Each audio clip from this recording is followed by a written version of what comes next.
কিয়ামত।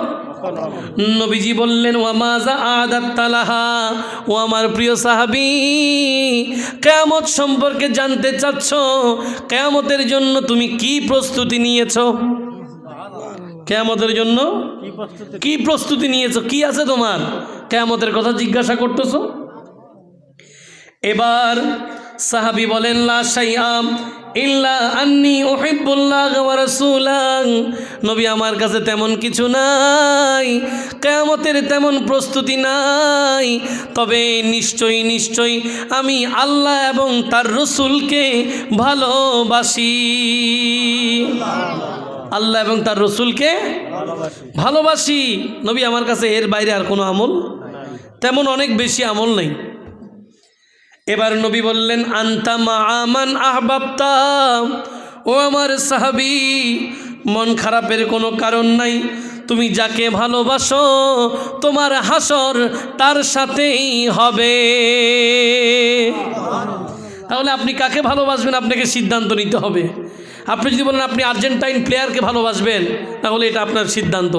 আপনি যদি বলেন আপনি ব্রাজিলের নেইমারকে ভালোবাসবেন, এটা আপনার সিদ্ধান্ত। কিন্তু আপনি যদি বলেন আপনার প্রিয় নবী মুহাম্মদুর রাসূলুল্লাহ সাল্লাল্লাহু আলাইহি ওয়াসাল্লামকে ভালোবাসবেন, তবে এটা আপনার জন্য শ্রেষ্ঠতম অমূল্য রত্ন হবে। কি বলেন, ঠিক কি না? কারণ যার সাথে ভালোবাসা থাকবে তার সাথে আপনার হাসর হবে।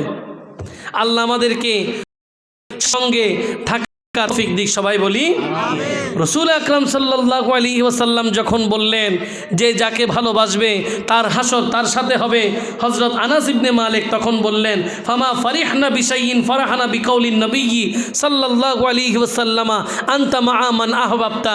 আল্লাহর নবী যখন বললেন যে যে যাকে ভালোবাসবে তার সাথে সে হাসরে থাকবে, এই কথা শোনার পরে আমরা এত বেশি খুশি হয়েছি, এরকম আর কোনো দিন এত খুশি হই নাই। এত খুশি হয়েছে কেন? সাহাবীরা তো সার্টিফিকেট পেয়ে গেছে, কারণ যাকে ভালোবাসবে তার সাথে থাকবে, তাদের তো আর চিন্তা নাই, কারণ তাদের জীবন দিয়ে তারা নবীকে ভালোবাসে। এবার হযরত আনাস ইবনে মালিক রাদিয়াল্লাহু তাআলা আনহু ওই বৈঠকের মধ্যে বললেন ফাআনা উহিব্বুন নাবিয়্যা সাল্লাল্লাহু আলাইহি ওয়াসাল্লাম ওয়া আবা বকরিন ওয়া উমারা ওয়া আরজু আন আকুনা মাআহুম বিহুব্বি ইয়াহুম ওয়া ইন লাম আ'মাল বিমিসলি আমালিহিম। হযরত আনাস ইবনে মালিক রাদিয়াল্লাহু তাআলা আনহু নবীর সাহাবী, নবীর খাদেম, তিনি বলতে লাগলেন জেনে রাখো আমি নবীকে ভালোবাসি, আমি হযরত আবু বকর সিদ্দিককে ভালোবাসি, আমি হযরত ওমর আল ফারুককে ভালোবাসি, এবং আমি আশা করি এদের ভালোবাসার বিনিময়ে কাল কিয়ামতের ময়দানে আমি এদের সাথেই থাকব। যদিও তাদের মতো আমার আমল নাই। জোরে বলেন সুবহানাল্লাহ। প্রিয় বন্ধুরা আমার, বোঝাতে চাচ্ছিলাম যে আপনি কার সাথে থাকবেন এটা হচ্ছে সিদ্ধান্ত। আপনি যদি নামাজির সাথে থাকেন নামাজি হতে পারবেন, রোজাদারের সাথে থাকেন রোজাদার হতে পারবেন, ভালো মানুষের সাথে থাকেন ভালো মানুষ হতে পারবেন, বেনামাজির সাথে থাকলে বেনামাজি হবেন, ইমাম সাহেবের সাথে থাকলে নামাজের প্রতি ভালোবাসা তৈরি হবে, মুয়াজ্জিন সাহেবের সাথে থাকলে আপনি আজান শিখতে পারবেন, খারাপ কাজ থেকে দূরে থাকবেন। ঠিক কি না? কোরআন হাদিসের সাথে যদি থাকতে পারেন, মা বাবার অবাধ্য আপনি হবেন না। মা বাবার অবাধ্য আপনি।